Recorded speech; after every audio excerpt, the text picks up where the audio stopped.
Overall గా చెప్పాలంటే మనశంకర్ వరప్రసాద్ వచ్చి ఇంకా 2 రోజులు 3 డేస్ లో గట్టి అనేది ఎక్కేస్తుంది అనమాట. దాని గురించి ఆలోచించాల్సినంత అవసరం కూడా లేదు నాకు తెలిసి.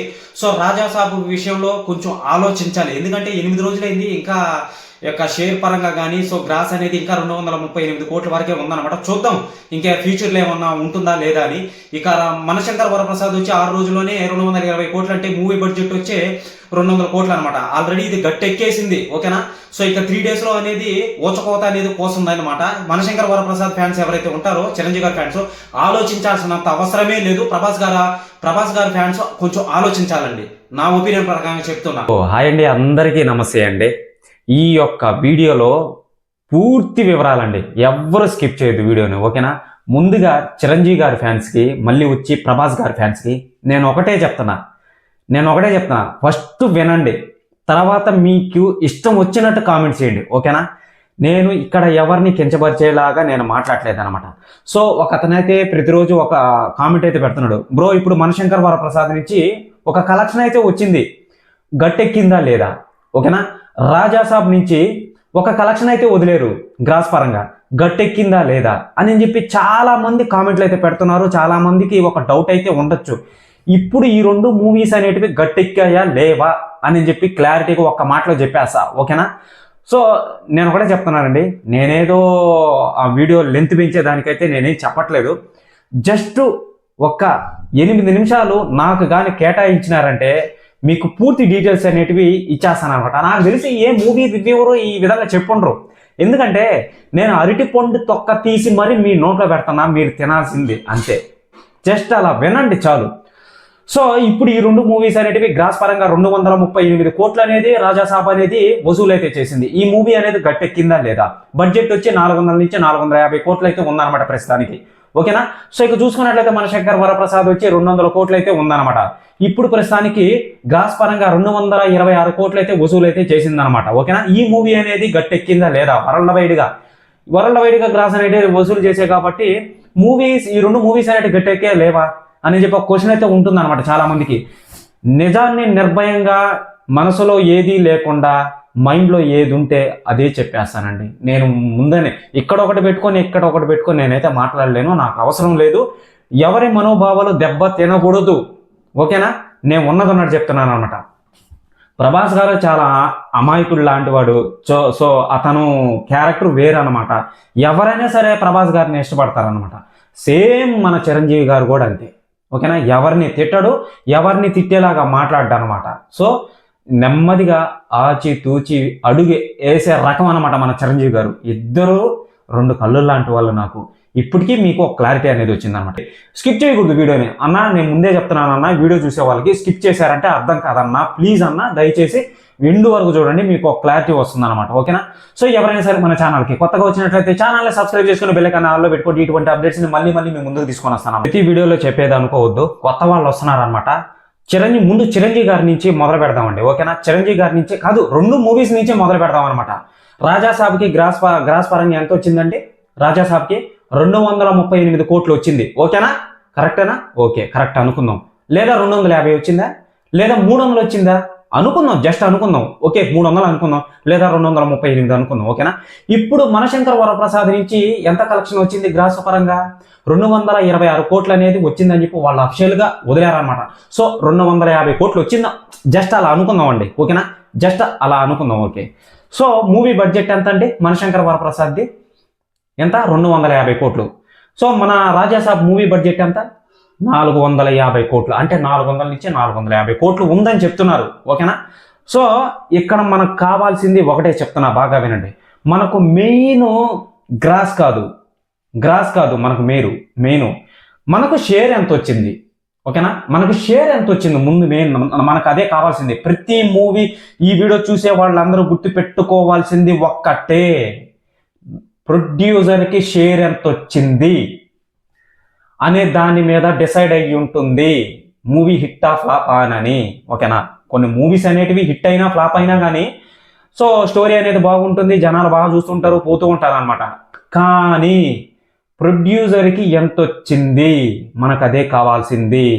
ప్రొడ్యూసర్ బడ్జెట్ ఎంత పెట్టాడు, 250 కోట్ల మనశంకర్ వరప్రసాద్ మూవీకి పెట్టాడు అనమాట, ఓకేనా. అక్కడికి పర్ఫెక్ట్. ఇప్పుడు గ్రాస్ ఎంత వచ్చింది? 226 కోట్లు వచ్చాయన్నమాట. ఓకేనా, గ్రాస్ పరంగా. సో రాజాసాబ్కి 238 కోట్లు వచ్చాయన్నమాట. ఓకేనా, ఇక్కడ ముందు మెయిన్ మనం గుర్తుపెట్టుకోవాల్సిందండి, ఒక మూవీ గురించి మాట్లాడదాం, ఇంకో మూవీ గురించి మీరు ఇన్స్టిమేషన్ వేసి అర్థం చేసేసుకోవాల్సిందే. ఓకేనా, మనశంకర్ వరప్రసాద్ చూసుకున్నట్లయితే 226 కోట్లు గ్రాస్ అనేది వసూలు చేసింది కాబట్టి అది జిఎస్టీతో సహా పే చేసి ఒక టికెట్ అనేది కొనుక్కుంటాడు అనమాట. అంటే జిఎస్టీ పే చేసి ఉండడు వాడు. ఓకేనా, జిఎస్టీ పే చేసి ఉండడు కాబట్టి ఇంత వచ్చిందని చెప్పి చెప్తున్నారు అనమాట మనకు. గ్రాస్ పరంగా 226 కోట్లు వచ్చిందని చెప్పి. ఓకేనా, దాంట్లో నుంచి ఇప్పుడు వీళ్ళు అఫీషియల్గా ఒక పోస్టర్ అనేది వదిలేరు కదా, 226 కోట్లు అనేది వదిలేరు కదా, దాంట్లో జిఎస్టీ తీయాలా? వీళ్ళు తీలా. ఓకేనా, తీసిన తర్వాత ఎంత వచ్చింది అది నెట్ కలెక్షన్ అనమాట. తీస్తారు అంటే మనకు ఒక హింట్ అనేది ఇస్తున్నారు అనమాట. అన్నా నేను ఇప్పుడు మీరు ఒకటే గుర్తుపెట్టుకోవాలి, ఇక్కడ 226 కోట్లు వచ్చిందంటే గ్రాస్ పరంగా వరల్డ్ వైడ్గా వాళ్ళు జిఎస్టీ పే చేసి ఉండరు గవర్నమెంట్కి. జిఎస్టీ పే చేసిన తర్వాత ఏదైతే ఒక అమౌంట్ అనేది వస్తుందో అది వాళ్ళు చెప్పాలి. ఓకేనా, ఇంతవరకు చెప్పలా. సో గ్రాస్ పరంగా ఇంత వచ్చింది అని చెప్పి 226 కోట్లు వచ్చిందని చెప్పి మనకు ఒక హింట్ అయితే ఇచ్చారనమాట. ఓకే, అక్కడ వరకు బాగుందనమాట. దాంట్లోంచి జిఎస్టీ తీసేయాలి. గవర్నమెంట్కి 30 రూపాయలు వెళ్తుంది. సో అలా ఎన్ని 30 వెళ్తుంది?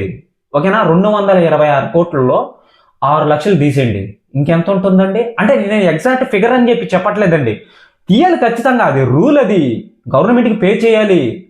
గవర్నమెంట్కి పే చేయలే వీళ్ళు. పే చేయకముందే వీళ్ళు ఈ విధంగా వదిలేరనమాట. మనకు వదిలేరు. ఓకే, వదలడంలో బెనిఫిట్ అనమాట మనకు. ఎందుకంటే మనకి ఇంత వచ్చిందా అమౌంట్ అనేది గ్రాస్ పరంగా వరల్డ్ వైడ్గా అని చెప్పి మనకు తెలుస్తుంది అనమాట. మన ఇండియాలో అయినా సరే, అదర్ కంట్రీలో ఓవర్సీస్లోనైనా సరే.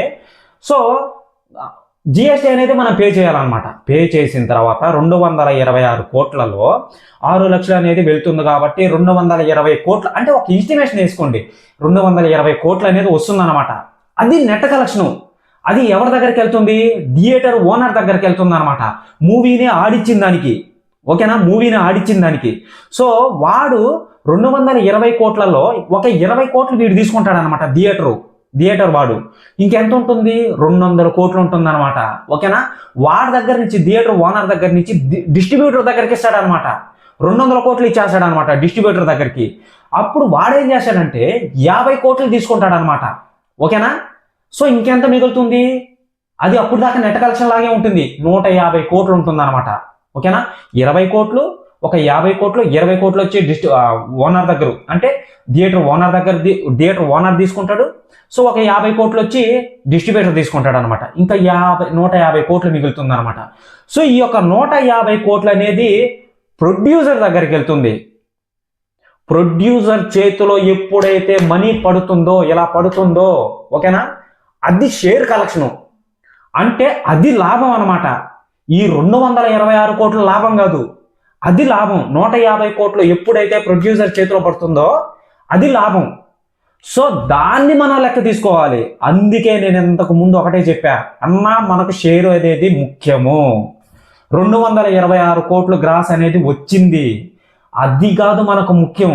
ప్రొడ్యూసర్ చేతిలో ఎంత పడ్డాది అది ముఖ్యము. దాన్ని బట్టే డిసైడ్ అవుతుంది మూవీ హిట్ ఆఫ్ ఫ్లాప్ అనేది.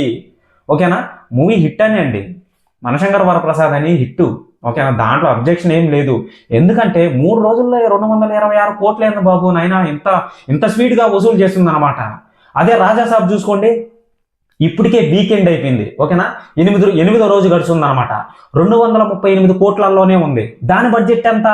450 కోట్లు ఉందన్నమాట. ఇంకా ఎంత కలెక్షన్ చేయాలి? అది చాలా కలెక్షన్ చేయాలి. ఒక 150 కోట్ల దాకా కలెక్షన్ చేయాలన్నమాట. అప్పుడే అది బ్రేక్ ఈవెన్ అవుతుంది అనమాట. అంటే మూవీ బడ్జెట్ పైన ఎక్కువ కలెక్షన్ అనేది చేస్తే అప్పుడు దానికి లాభం అనమాట. ఏ మూవీకి? ప్రొడ్యూసర్కి లాభం అనమాట. అలాగే ఇప్పుడు ప్రస్తుతానికి మూవీ రిలీజ్ అయింది ఒక 6 రోజులే కాబట్టి మనశంకర్ వరప్రసాద్ సో 226 కోట్లు గ్రాస్ అనేది కలెక్షన్ చేసిందంటే మామూలు విషయం కాదబ్బా, సాలిడ్ కలెక్షన్. నిజంగా చెప్పాలంటే ఓవరాల్గా అది రీజనల్ మూవీ. సో నేను ప్రభాస్ని తక్కువ అంచనేయట్లేదండి, ఎందుకంటే అది పాన్ ఇండియా లెవెల్లో మూవీ కాబట్టి. సో దాని గురించి కూడా చెప్తా, బాగా వినాలి, మీరు ఆవేశపడకూడదు. ఓకేనా, దాని గురించి కూడా చెప్తా. సో మీరేం చేయాలంటే ఈ యొక్క 238 కోట్లు గ్రాస్ కలెక్షన్ వచ్చింది కదా, ప్రభాస్ ఫ్యాన్స్ బాగా వినాలి ఇప్పుడు ఎక్కడి నుంచి. 450 కోట్లు వచ్చి మూవీ బడ్జెట్. దాంట్లో ప్రభాస్ గారి రెమ్యునరేషన్, హీరోయిన్స్ రెమ్యునరేషన్, మళ్ళీ వచ్చి విలన్ రెమ్యునరేషన్, డైరెక్టర్ రెమ్యునరేషన్, ప్రొడ్యూసర్కి వాసిపోద్ది అనమాట కింద. అది అనిల్ రావిపూడి గారికి పెట్టిన ప్రొడ్యూసర్ కూడా వాసిపోద్ది, ఖచ్చితంగా వాసిపోద్ది బ్రదర్. వాడు కానీ ఏమాత్రం కానీ నష్టం కానీ వచ్చిందంటే మనం మాట్లాడుకునేది కాదు బాబు, నాయన దండం పెడతాడు, వాడు చచ్చిపోతాడు అసలు, నాకు తెలిసి చచ్చిపోతాడు అసలు. ఇది మరి మీరు బాగా వినాలి, వీడియోని స్కిప్ చేస్తే అర్థం కాదు, ఓకేనా. మిమ్మల్ని మరీ కోరుతున్నా, నేను ఇక్కడ ఎవరి గురించి బ్యాడ్గా మాట్లాడలేదండి, ఓకేనా. మీరు గుర్తుపెట్టుకోవాల్సింది ఇదే మెయిన్. మూవీ విషయంలో కూడా 238 కోట్ల గ్రాస్ అంటే, సో దాంట్లో జిఎస్టీ తీయాలి ఖచ్చితంగా, అంటే తీయకుండా వదులుతారనమాట వీళ్ళు, ఓకేనా, ఎంత వచ్చిందని, ఓకేనా.